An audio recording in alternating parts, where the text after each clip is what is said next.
Welcome. We are webcasting, just so you all know. We have 2 schools with Certificate of Authority applications today. The first one is Baptist Hospitals of Southeast Texas School of Radiologic Technology, and the second one is Southwest School of Art. One of our site chairs is going to be joining us via teleconference, so we may need to take a short break in the middle to get him set up and dialed in. We're going to have the Certification Advisory Council members introduce yourselves, and if you could just let us know if this is your first time participating in an actual meeting. The process is you will review the site report and the school response, and hopefully you've already received that and had time to review it. You can ask questions of both the site chair and the school and get clarification on anything that you need clarification on. And before we start, we're going to have you elect a chair, or if somebody wants to volunteer, that would be fine. I'm going to nominate Alan Runge. And we have already voted yes. All right. And I'll accept that. Okay. Thank you, Alan. You're welcome. And when you start asking your questions and discussing, I will turn it over to you then, Alan, to go through each of the standards, and you can ask if there's any comment from the school or the site chair, and if the council has any questions, you can go ahead and ask your questions at that time. Prior to starting to discuss the questions, if we could have the school do a short introduction of your school and the program that you're offering, and then the site chair give just a brief summary of your findings, and then you can go ahead and ultimately discuss and make your recommendation, which will be sent to the commissioner and the coordinating board. So the first one up is Baptist Hospitals of Southeast Texas School of Radiologic Technology. If you'd like to introduce your school. I'm Deborah Smith. Certified school.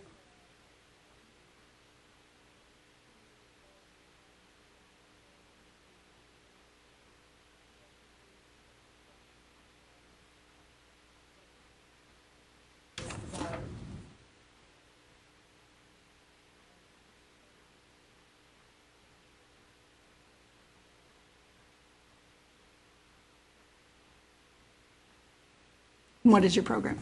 I'm sorry.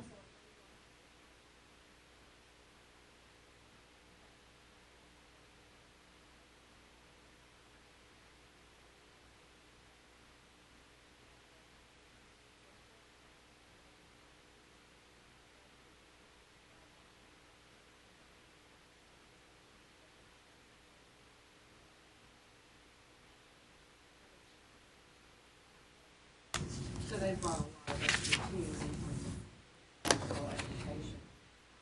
So very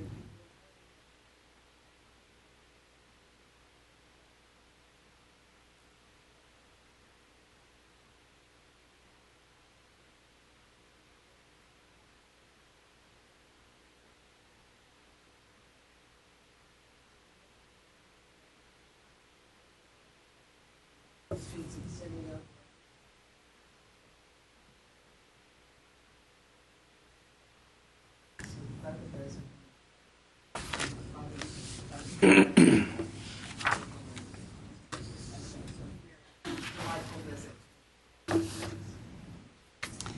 Can everyone make sure they have their mics on? Red light. Probably didn't. Ooh. I like it better without it. If you all would like to introduce yourself, and then we'll end with Alan, and you can take over discussing the standards. Do we need to press anything? It sounds like we're I think you're good. Okay. I'm Eric Bruntmeyer from Dallas Baptist University, and this is my first event, and I'm excited reading through all the material. I'm Charlie McCormick. I'm the Provost and Vice President for Academic Affairs at Schreiner University in Kerrville, Texas, and this is my first committee meeting. I'm Joyce Williams with the Dallas County Community College District in Dallas, Texas. I'm the District Director of Workforce Education and Workforce Development. This is my second year. I'm Carolyn Green from Texas A&M University San Antonio. I'm the director for our Center for Information Technology and Cybersecurity, and I have served on the council previously. And welcome guests. I'm Alan Runge. I'm the Provost and Senior Vice President for Concordia University, Texas, located here in Austin. And this will be my third year on the Advisory Council. With that, I believe, if I followed right, I think opening it up for that first item of business, considering the Certificate of Authority for degree granting for Baptist hospitals, to the committee, I think posing questions and then seeking responses.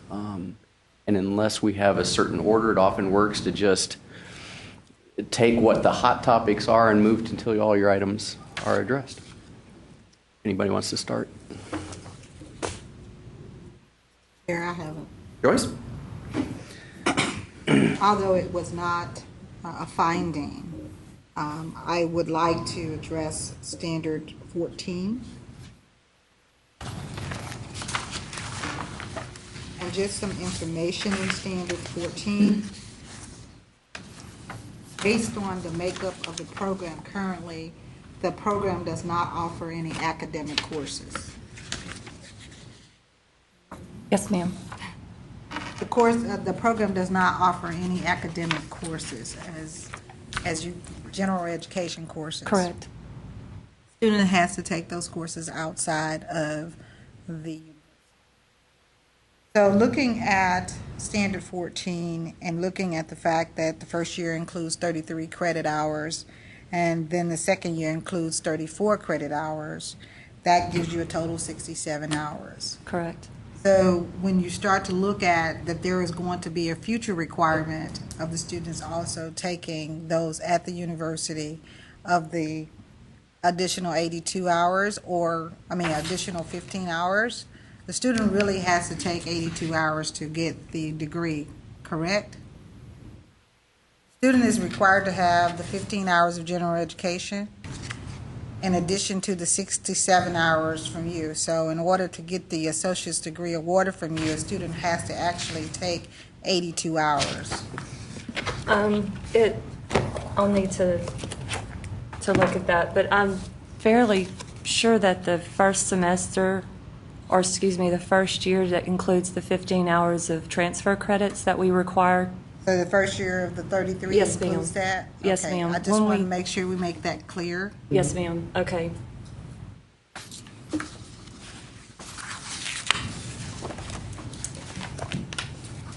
Yes, Charlie? Chair. In response to Standard 14, you have mentioned that all faculty have current issues of all textbooks and desk copies are ordered when student books are ordered. And then the last sentence there in that paragraph indicates that staff will make efforts to keep worksheets current with new additions. Can you elaborate on that? What the efforts be? Well, a lot of times when the textbooks, as you guys I'm sure are very familiar, come out, the semester has started, and some of the worksheets in the past have not been in line word for word with the textbooks. Personally, we don't think that it's necessary for the worksheets to be perfectly in line with the textbook. It reduces the need to read. So we don't make 100% effort to keep those perfectly in line. If there's any revisions in the textbook, then those are corrected on all of our worksheets, and the instructors submit that and we put it into the curriculum. So when it was first passed to us, I was under the impression the question was asking me, do we redo the entire worksheets to match the text curriculum? And so that was how I responded. We do take care of the chapters as far as updating revisions. Okay, Okay. thank you. Eric, can I ask you a quick question about Standard 4, dealing with the financials?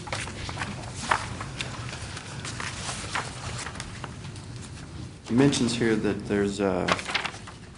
you'll have a substantial amount of assets, so I assume that's the hospital itself? Yes, sir. Not the school? Correct. Okay, and that there was a $1 million reduction in the net assets, and that has nothing to do with the school. I'm assuming some No, sir, it What's doesn't. the hospital? Okay. And in your annual audits, have you had any management letters or findings or anything like that as it relates to the school, not to the hospital? No, sir. And it mentions that the program has 31 students, and you're trying to get to 60?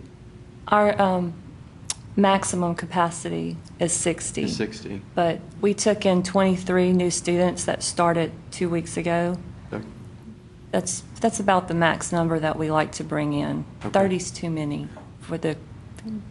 It mentions here a little bit about a break-even point. Is there a break-even point in which you've got to have this amount of students before you No, can- sir, not according to administration. Okay, they haven't. As far as meeting our budget, 17 students, keeping 34 students meets our budget.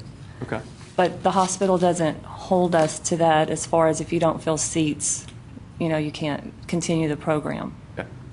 Good. Okay. Anybody else? Yes, Tristan.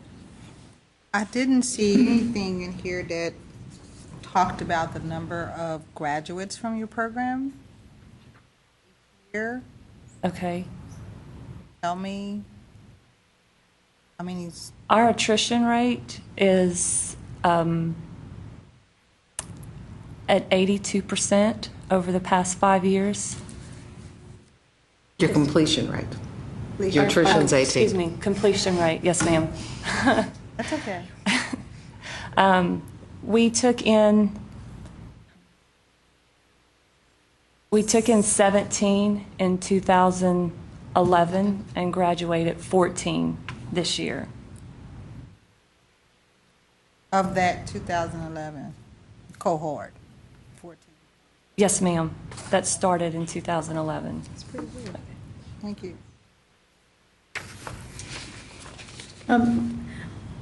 Under Standard 17, in your response, you discussed some of the things that you're doing to increase student access to library resources. And I know that there were some things that you mentioned here that were in progress. And so could you give us an update on where you are?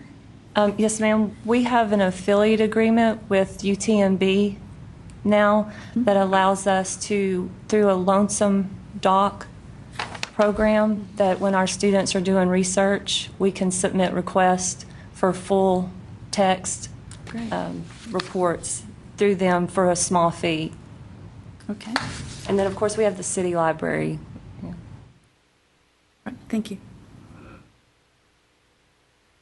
Just to follow up on that, how do they get the city library card? Do they have to go down to get that, or can that happen at your We, facility? on the first day of class, we do an orientation all day. We collect their license and their student badge, make copies, scan it, send it over to the library with the list, letting them know start date and completion date, and they just enroll them that way. They don't actually get a library card. Okay. They check in at the front when they go in, and they find them on the list. But they all have access as part of the process? Yes, sir. Mr. Tristan. Standard 15, your response to the finding on Standard 15 about how you look at transfer credits. Can you kind of walk us through your process now? Yes, ma'am. I spoke with the director of the radiology program in San Antonio because they were hospital-based but are degree granting. And the director sort of just gave me some guidance, I suppose, on how she takes care of it. Basically, we set up a protocol where when a student submits transcripts, we go into that school's website and pull up their course description and compare it to, actually we're using San Antonio's just as a tool, and if they're comparable with the course descriptions, we accept the credit. Have you had an opportunity to use your new process with these 23 students that you've had Yes, in the last 2 ma'am. weeks? We did it this year. We call it our practice run. The ARRT won't require our students to have degrees until 2000. Oh, it is this class, that's right. So this was the important year.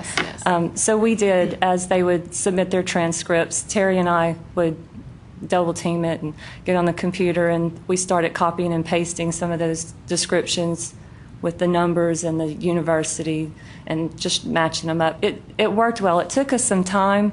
We feel like after a while, we'll have a bank of resources to use and know that those courses compare and won't have to research anymore. It'll take us probably a couple of years to get an accurate feel for that. It's very new to us, so we're kind of scrambling through it. Just to follow up on that, when you talk about comparison, you're talking about comparing to Attachment D, what you provided us? Is that what you compare the courses against? Attachment D. I think that's the course schedule.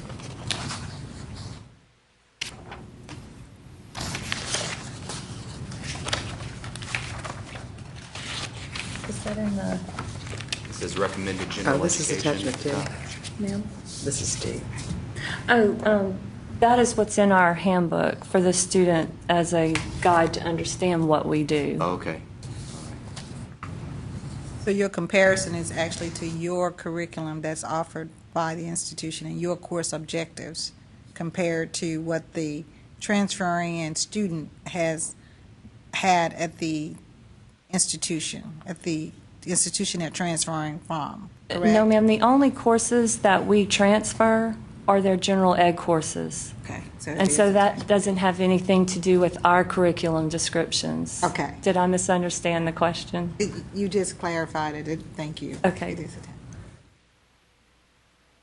Can we go back to standard 14, the hours for the students? There's a recommendation that they not work more than 16 hours. I mean, they're working 16, you bring it back down. That's not anything to do with requirements, certification. My brother's a doctor, and they work them crazy hours, and I'm sure nurses too. That was just trying to help the student get through the program? That was punishment. That's the truth. If they missed more than the allowed days, they had to make those up, and it had to be done between 3 p.m. and 11 p.m. And therefore, if they were already in class that day, which they usually are, it turned into a 16-hour day. So don't miss class. Don't miss it. Yeah. Don't miss clinic. The reason why I'm asking is because on the Appendix A, there's a comment on the, appendix, Attachment A. There's a comment made in the 1, 2, 3, probably the third paragraph about unexcused days. And I didn't understand it. I know there's an explanation. Unexcused days will be made up after graduation, will cause your graduation date to be extended. Tell me Yes. what that means. If the student had an unexcused absence, if they were suspended for not following policy, if they didn't call in and let us know that they were going to be absent, those absences couldn't be made up in the semester. We made them do those after graduation, sort of another incentive to not be irresponsible with your attendance. Not graduation from the full program, but finishing the semester? Or? No, from the full program. Okay. At graduation night, they walk with their class, Okay. and they get a piece of paper that says, "This will be your diploma when you complete your makeup I time." see. And a I little see. smiley face. Okay. That process has changed, correct? Yes, ma'am, except for the unexcused absences, those will still be after graduation. We've included a week at the end of each semester where the students who don't miss any class or clinical will have that week off so the others can make up their time. Okay. If I could add some while they're coming up with any others from the notes, but sort of looking back at standards 11 and 12 on the faculty size and faculty credentials. So if I follow right, it says there are 4 faculty, but Deborah, you are considered one of those, so there are 3 instructional faculty and then you. Are there additional part-time and adjuncts necessary, or is that your instructional staff? That is our full staff. In terms of the loads and the adequacy then of that, how is your time split? How much teaching do you do versus administration? I actually have completely stepped out of classroom other than the last semester before graduation. I take responsibility for all of the registry prep program, the course. Other than that, I'm not actually in the classroom day to day, so my entire role is administrative. Okay. And then out of those other 3 faculty, and I'm assuming when it says didactic faculty, that would be the 3, other than you. Is that right? 2. Yeah. Terry is the clinical coordinator, so she's in clinical every day, Monday through Friday. She does off-site visits for our 5 off-site clinical settings. The other 2 instructors split the academic courses. Okay. Because I guess it said only one of the faculty members had no specific administrative responsibility, so they just teach That's it. classroom. So, She's our new instructor. and Terry, you don't teach at all other than your clinical and your practicum supervision and setup. So it's, I mean, that's instructional, but also administrative. So this other one, that 3rd faculty that has some teaching and some administrative, what's the split of? Robin's administrative responsibilities are mostly recruiting. She's the one who visits the high schools to do career days. She and I will go off-site to like city-sponsored career fairs that all the high schools will come. We do a project called the Jason Project through our local university that brings all of the middle school students in. And so Robin takes care of that. She helps with the seminar preparations because we do continuing education seminars for area technologists. So she'll help get the paperwork submitted. webpage and the She does the web page. Okay. So how much teaching, though, does she do? 60% of her time is classroom or 60%. yes, sir. Okay. Probably way more than that, but she has office time in that other 40%, and then those odd things that come up. Okay. So FTE faculty in terms of teaching and their teaching load, does that come out less than 2?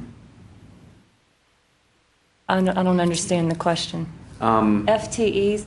Yeah, I See, mean, if you think when- about what a full-time teaching load is, you only have one faculty who teaches full-time, you have another that teaches 60% of a load, and then you don't do any classroom teaching, you're only doing clinical and practicum supervision, and you teach only the prep course at the end.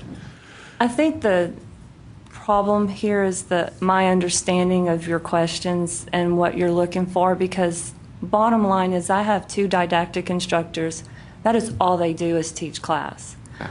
They have a half a day in the classroom normally and a half a day in their office. And during the half days in their office, they take care of other odds and ends like recruiting and seminar preparation and web page maintenance, but it's minimal. So my percentages probably are not accurate as far as how you're interpreting, because that is all they do is teach. They are 100% of the time, other than those occasional career things, in the school, in their office, or in the classroom, available to the students. Okay. And it is also probably, as I read this, I have a lens, and, you know, at a 4-year private institution, so I'm trying to understand that Right. in my own mind to address the adequacy of the faculty size, because it also looks at the availability of those. And so your schedule is very different. That's probably part of it. So they are really full-time teaching on the days of instruction and then do administrative duties otherwise. The other just question, because I couldn't quite tease out, it was generalizing sort of the overall credentials of the faculty, talking about total years of service, talking about how many different degrees, but it didn't say who had what. Can you then maybe from those 2 just kind of go over the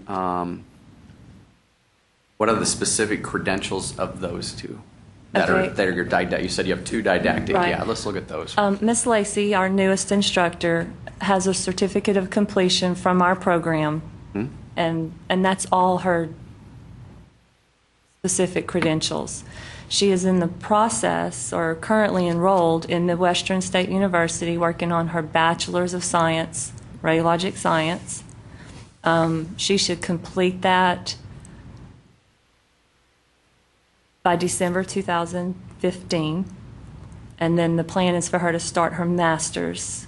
And I think she's going to try to do the RA program, the radiology assistant. Robin has a bachelor's in healthcare, education. She has a bachelor's in healthcare management, followed by a master's in education with the curriculum route. I have my bachelor's in healthcare management along with a master's in education in the leadership role. Okay. So good. That just makes sure that each of them Yes. has those. And I don't know quite how to ask the question, but it mainly just gets to, and I think it's being addressed by these additional credentials. But it said that all of your faculty are alums from your own program. Yes. And so they're pursuing other degrees in higher education in sort of related fields, but obviously this radiological technician piece is really at your level. And so their only experience with that specific curriculum is your own. How do you help remediate that in terms of ensuring that you haven't gotten some sort of self-perpetuating issue within that?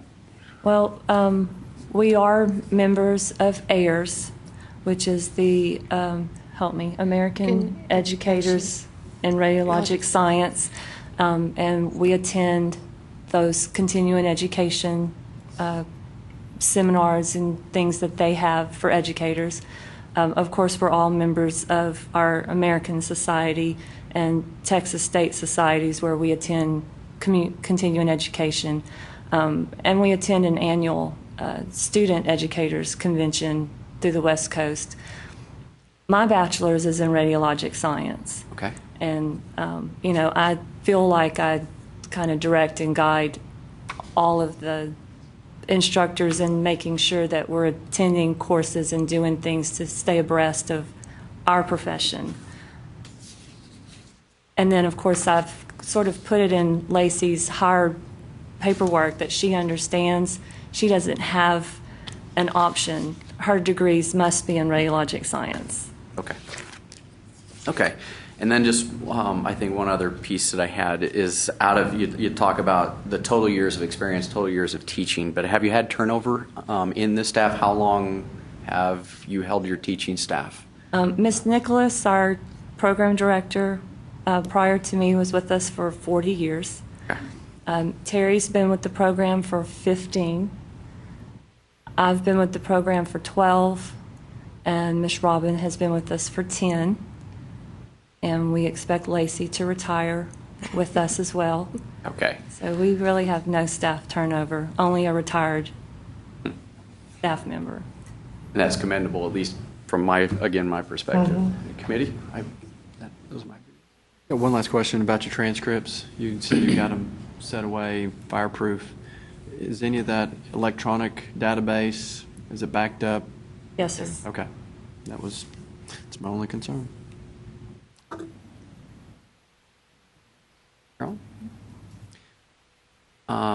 With that, if your concerns are addressed, to bring this to resolution, if somebody has a motion on action to take regarding a recommendation to the board, I think that would be our next step, right?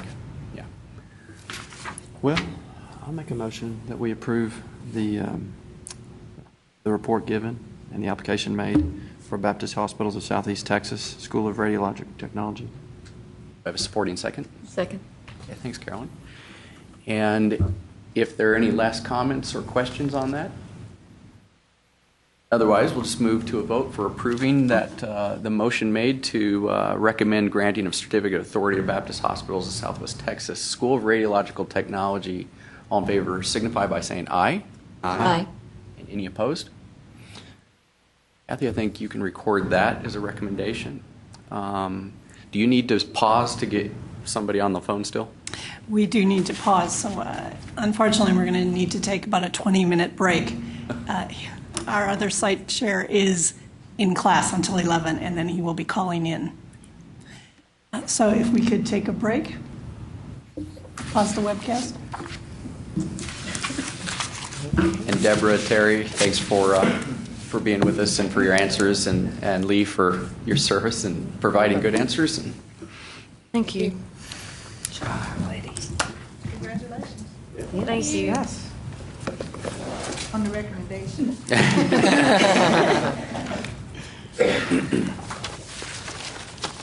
Mark, we have already gone through one school application, and now we are to Southwest School of Arts application for a certificate of authority.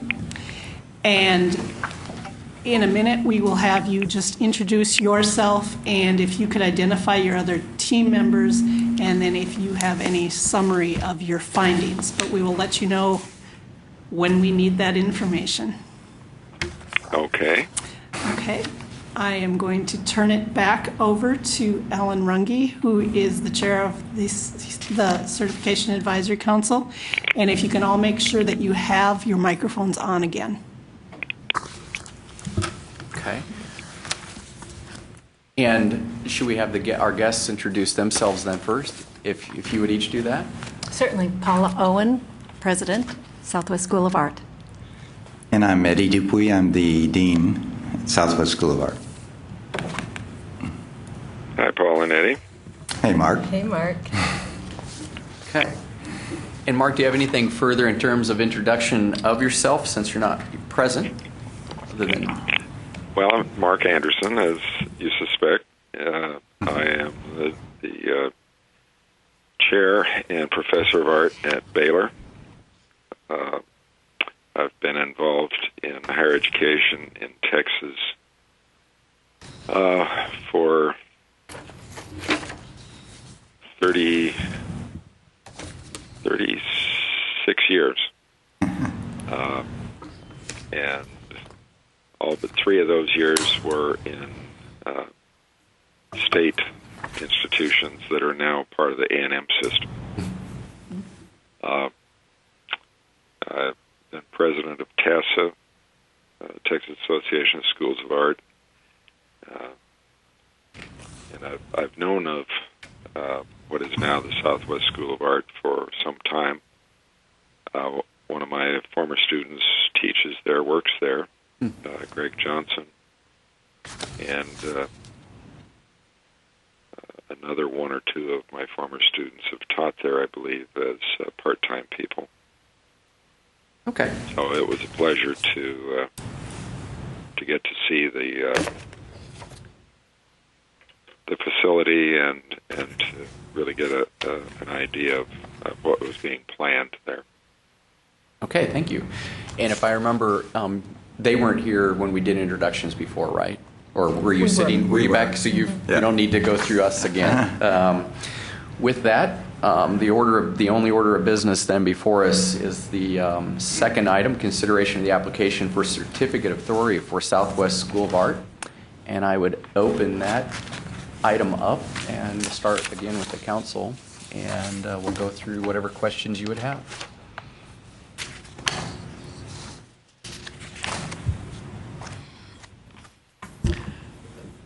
I'll go ahead and start, I guess. Okay. I've got a question about Standard 6. I'm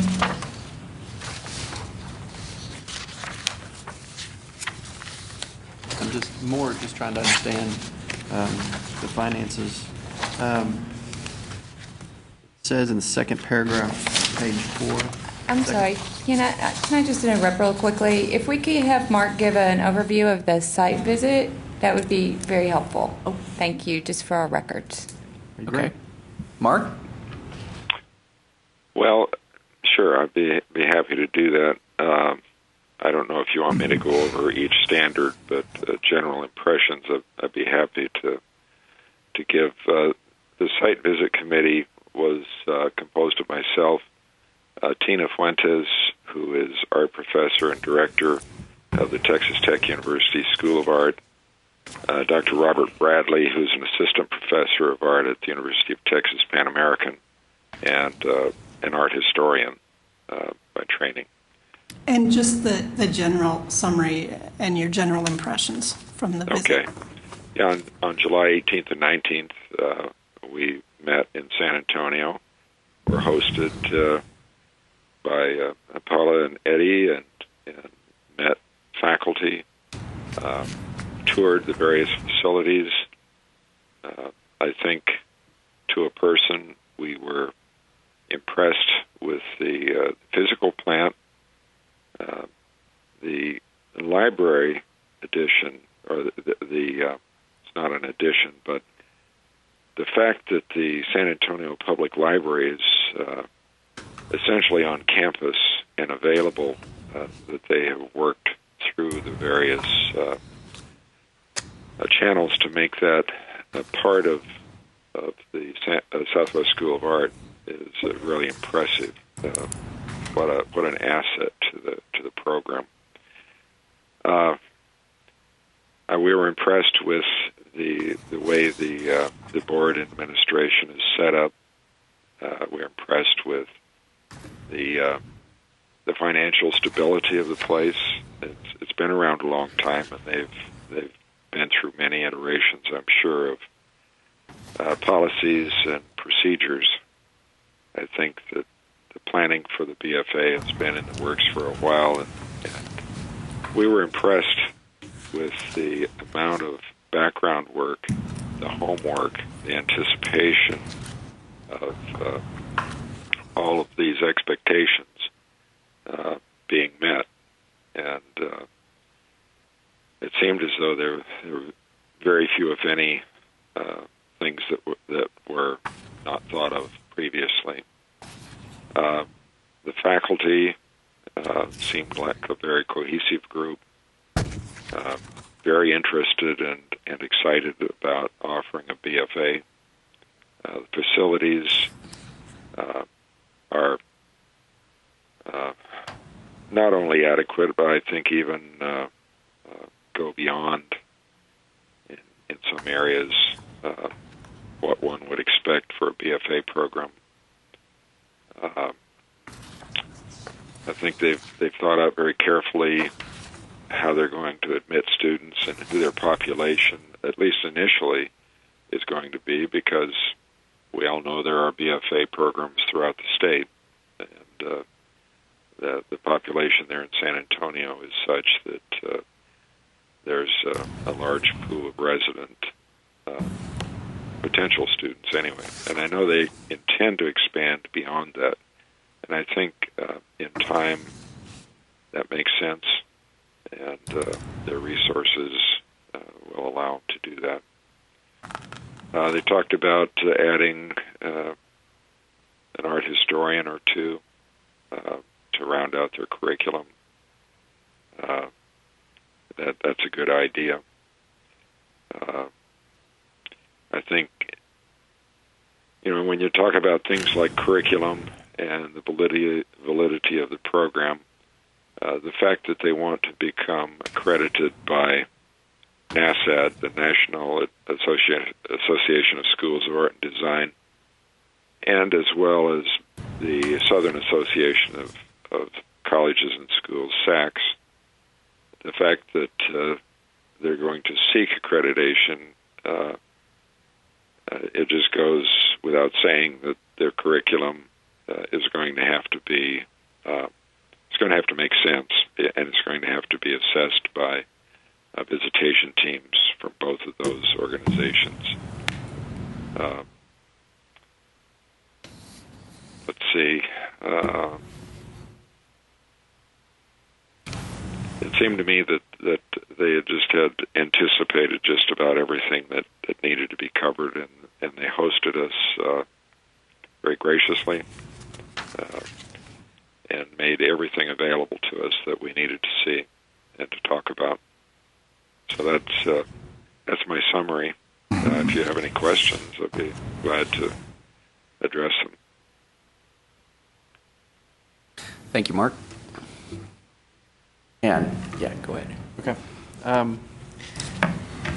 The question I had was regarding some of the finances here, and just more to understand where you guys are at. It looks like you had a total of about $23 million in assets, and it says here 35% of that is just property. Is there like a large endowment that y'all have? We have our assets are mixed. The school is, I'm getting a lot of feedback. Are you getting that too? So one thing, if you're not using the microphone, if you could turn it off and just use it when you speak, it'll reduce that feedback. Okay. So our assets are mixed. The facilities are part of it. And we do have an endowment of about $5 million. We also have a trust that's about $5 million, which is governed by a separate board. And we do have some unrestricted investments as well. Okay. And I noticed in that third paragraph from the top that it talked about your 2015 budget projects revenues for about $430,000, expenses of $608, which is a loss. The loss is going to be made up by what funds? Or well, we're in the process of a capital campaign. It's a $10 million campaign that addresses capital improvements outside of the BFA program, as well as adding to endowment, establishing a building reserve, and then the startup expenses for the BFA program, so which come to about $2 million. But I think it's important to recognize that we're in kind of a unique situation in that we've existed for almost 50 years. We've been a school for almost 50 years, and so we have the systems and the facilities and the faculty and so forth. It's not a complete startup, and so the capital campaign will offset those initial deficits. okay. And it looks like 25 students per year is where you're going to cover all of your expenses, or you think you will? Yes. And Our projection, we did a financial projection, incremental budget for just the BFA program.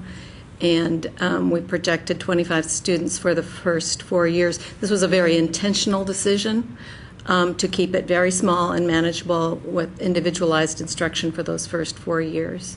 Okay. And Then it mentioned long-term debt. And how long do you have on your? in about year 5 of the program, we start to have positive cash flow. Okay. But on your Frost Bank, I apologize, your Frost Bank, it's about $1 million? And Yes. how long is that note for? The note comes due in September of 2015, and that note is covers a portion of the purchase of additional property for future expansion right across the street from one of the campuses. And we have already paid in cash over $3 million for that property, so we have $1 million remaining. So this long-term note's going to be due and payable 2015, and I'm assuming you got that note based upon your present income, not on the BFA, because it's... Correct. It was right. completely, So it that's was all. before the program and completely separate, yes. Okay. And also that is part of the capital campaign, that property purchase. Okay. Just 2 quick questions on the audit. Any management letters, any findings that None. relate to to your school as it is before the BFA? Correct, no. Okay. Anybody else? Charlie? I had a question about Standard 4, which you respond to on page 2, and you indicate the report states that review of the bylaws alone might lead one to think the CEO is expected to defer to the board, and you indicate that the roles are clearly outlined in the bylaws, and the CEO executes the policies established by the board, which seems standard for most relationships. I was wondering if you had an example you could provide in which you executed or put into practice what you say here. The Board of Trustees governs a fairly mature organization. So they are very well aware of their responsibilities, and I report to the chairman of the board, not to the entire Board of Trustees. An example might be that we jointly develop a strategic plan in conceptual form, senior staff and board. Then the staff actually writes the plan and presents it to the board for approval and executes the plan, providing periodic reports back to the board. Does that satisfy you? Thank you. just a little more clarification on that one. When you say that the senior level with the chair of the board develops the concept of a strategic plan, then the staff actually writes the plan. Just a little clarification. The staff has input to change that plan if they see that it could impact faculty, students, relationships in the community, that while the board chair may be well aware of some of those things, and the senior staff may be well aware of those, but the input from the faculty that may have future impact, that is also included in that conversation and dialogue. Absolutely, absolutely, yes. And when I say senior staff, I meant senior staff and faculty. And it's not just the board chair, it's actually other members of the board that form a strategic planning committee. So it's... I did see that you went through an explanation of the partnership that you have with your board. So I just kind of wanted to just specifically do a clarification on that extent of the partnership. Yeah, it's a very clear understanding of role differentiation. I also see, may I, Mr. Yes. Chair?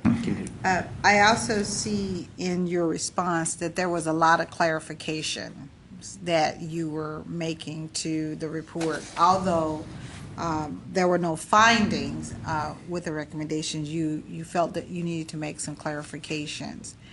And so I appreciate the fact that you did make those clarifications to make sure that we were understanding some of the things that may have been in the report and how you outlined and made those things very clear for us too. And one of those that I was standard 3, the governance.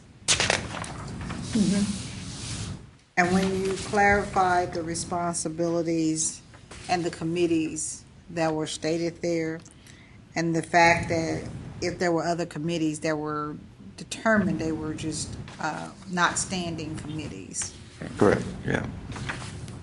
So I just wanted to ask you, when those committees are made, they're made based on a criteria that's set by the partnership itself, or is that a criteria for the board?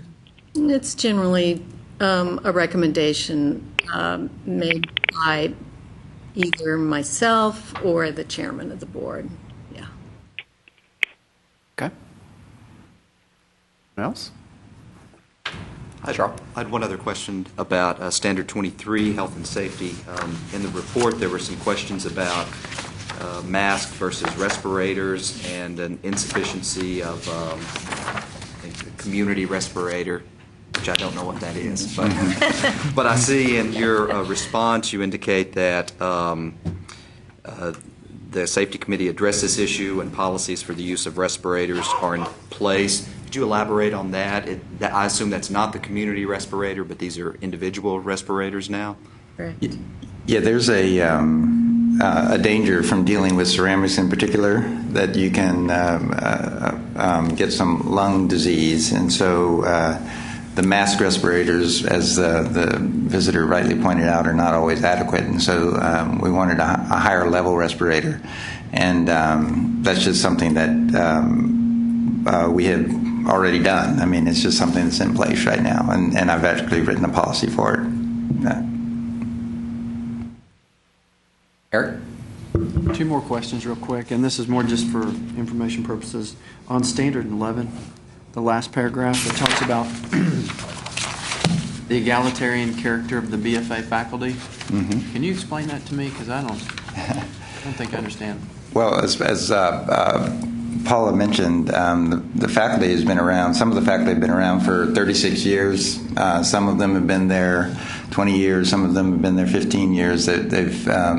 And it's been a community art program. And so there hasn't been any sort of differentiation as there might be in higher education, with professor, assistant professor, associate professor, those sorts of things. And so when we make the transition to the BFA, because they have this cohesive sense already, we didn't think it was necessary to introduce at this time anyway any sort of rank in the faculty. We thought it would actually disrupt some of the cohesion and introduce some levels of politics that we didn't want to deal with. And it was a decision of the faculty. Yeah, and it was a decision of the faculty. That's right. We brought it to them and asked them what their feelings on it were, and they said the same thing. If I could follow up with that, Dr. Is Dupuy or Dupuy? Okay, thank you. A few of the items I had are in that standard. So while that was raised, so you've got. Well, let me kind of back up. I wanted to make sure I understood, because you're just seeking the certificate of authority to grant the BFA, but you've had other programs. Are any of those being continued, or are you converting everything over to your BFA program? No, Okay. Yeah. So all of your resources are dedicated to the BFA then? No, the resources will be divided among the BFA and the community programs. You'll keep the community program. Correct. Okay. And so, yeah, one of the things that we had to do initially, and I suspect you're going to get onto the question of load, is how to devise a system of load allocation for college faculty. And so I had to come up with some sort of factor that equated community art programs with a traditional, BFA art course. So, a typical community program meets about 10 weeks, maybe once a week.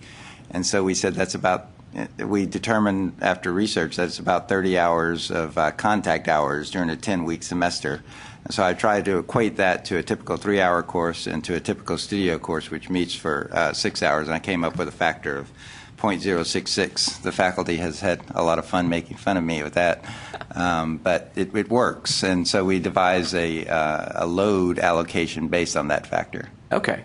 And you actually kind of caught on, because I wasn't sure, actually, is there a separate faculty? So no, your faculty is supporting these two programs. Right. You're the one that you're going to keep, and now you're adding. But as time moves on, they'll be more and more engaged in the degree program, some of them. Okay. And then more of we also have a pool of about 150 adjuncts that we draw from for the community program. Because we have, 2,500 students, community students. Okay. Annually. Yes, so that was kind of caught on to the others, just to get a sense of the adequacy of what you're continuing. That's also something you're doing. It's outside of the certificate of authority, and then these faculty. Because then a question just on a terminology. If I want to find the word, it was. So you've got the 3 part-time. You talked about converting. It looks like not all 3, but 2 of them to full-time status. But then later you use the word permanent. You're going to that if you get approved and then you get SACS approved, that you would create a permanent faculty position, which suggests that there's a difference between a permanent and a non-permanent. No, I'm not sure where that is exactly, but no, all the faculty that we have right now, the 10 faculty that are in the report and that we refer to are permanent faculty. I mean, so we have permanent part-time and we have permanent full-time faculty. Yeah.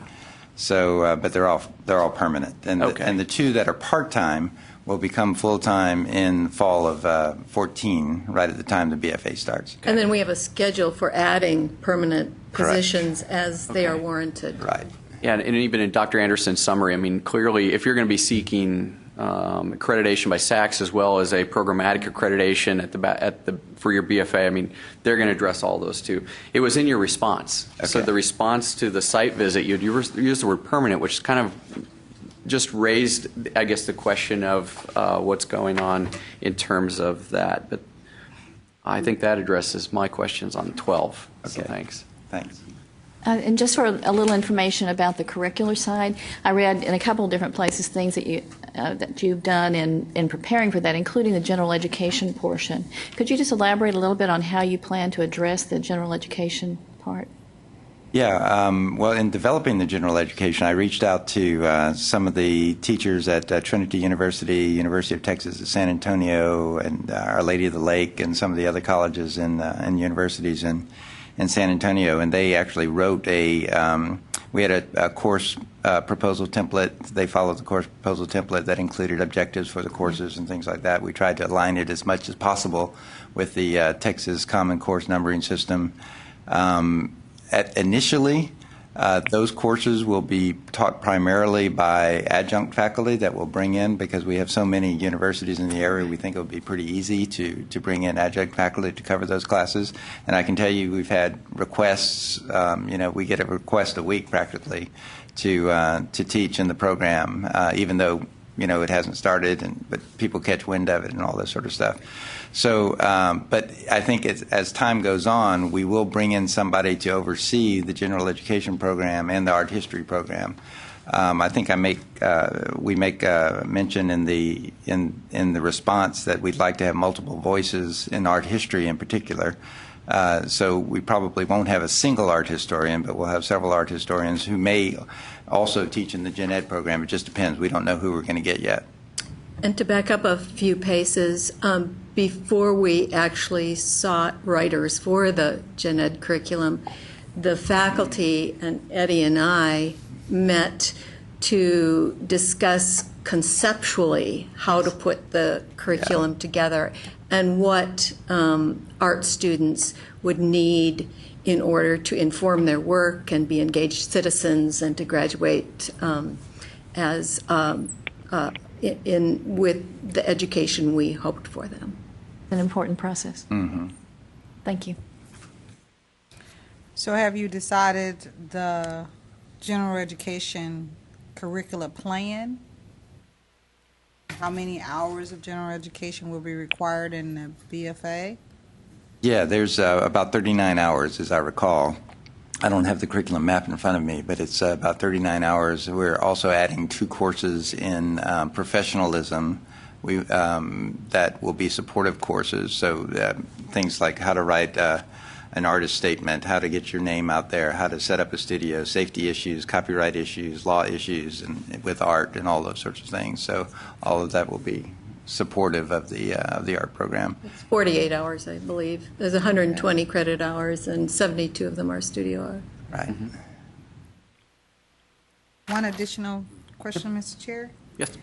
On Standard 21 in your response to the academic advising and counseling, going back to the chair's questions about division of duties and responsibilities and looking at the response about academic advising and counseling, and you know that for 50 years you've been doing this. And so when you start to look at creating a program where some of your community people will also now want to go in your BFA program for other students, because you have a 50-year history, what I'd like for you to explain, how are you going to have a dean that is assigned to this program? Is that going to be you? Yeah, I'm referring to myself. He's already assigned. Third person there. So it'll be me, but as Paula said, in our budget, we do have outlined, I think in year 7 or 8, where we bring in a professional academic advisor. I mean, I've been at small institutions for a lot of my career, and you have to wear many hats at small institutions, and so I've done academic advising. I was a graduate dean. I did academic advising there. So yeah, it's something that I can take on with 24 students or 25 students. It'll be pretty easy for me to do. And our curriculum is pretty much set up so that they have to follow it in a lockstep fashion. So I'm assuming when we're saying that some faculty advisors will also be. Yeah, the way we envision it is that I will get them through the nuts and bolts of the curriculum, and the faculty will be there more for professional mentoring and those sorts of questions, that have more of a relation to their career paths. More of a retention model. Correct.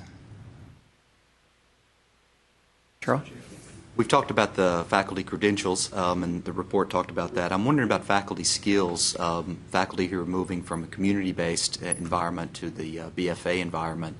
Are there, is it transferable, the skills from one environment to the other, or is there a faculty development that will have to take place here? I think the correct answer to that is yes and no. I mean, I think there is a lot of transferable skill because teaching art, you have to teach technique, and you have to teach materials and the use of materials, and all of those things will transfer very easily.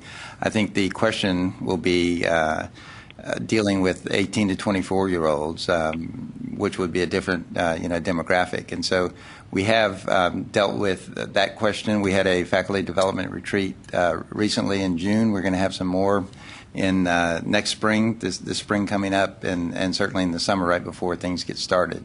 So yeah, we do recognize that there are some pedagogical issues that need to be addressed. Yeah.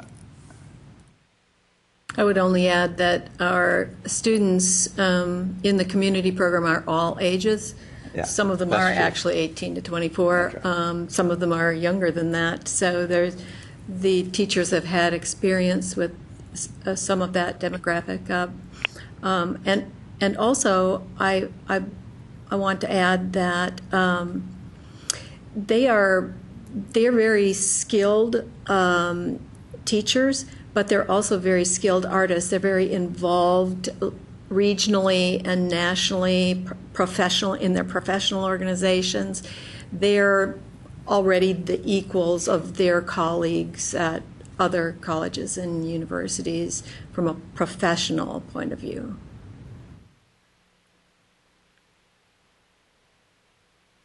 Any other questions? Okay. I believe then if that brings us to a point and your items have been considered, I would entertain a motion to make a recommendation to the board for support of the application of Certificate of Authority to Southwest School of Art. I would move to approve the Certificate of Authority from the Southwest School of Art. Okay. And a second for that. And is there any last comments before we move to? Carolyn? Mm-hmm. Okay, hearing none. The motion before you, we vote all in favor of recommending the granting of a Certificate of Authority to Southwest School of Art to the board. Signify by saying aye. Aye. And any opposed? Say nay. And it's unanimous. You can record that. And I believe that conducts actually the last business item other than the final one. So we thank our visitors and congratulate both of you for one more step. Thank you very much. And for your work. And Mark, if you're still with us, I am. For you and your team's efforts. Thank you, Mark. Thank you. Congratulations, Paula and Eddie. It was a pleasure to be part of this process, and thank you to Kathy and to you folks from San Antonio. Thanks, Mark. Okay. Thank you. And I believe with no other business, that leaves us adjourned unless there's any final administrative cleanup. I just had a couple things. Thank you to you all. We will schedule quarterly meetings. We don't have any upcoming applications pending right now. And I just wanted to let you know that we will have rules published soon, bringing all of our advisory committees into similar rules. And so we will send those out to you and notify you, just so you know what the pending rules are and you can make any comments. And with that, I think, Alan, if you would like to adjourn, I think we're done. Okay. Leaves us adjourned. Thank you and goodbye.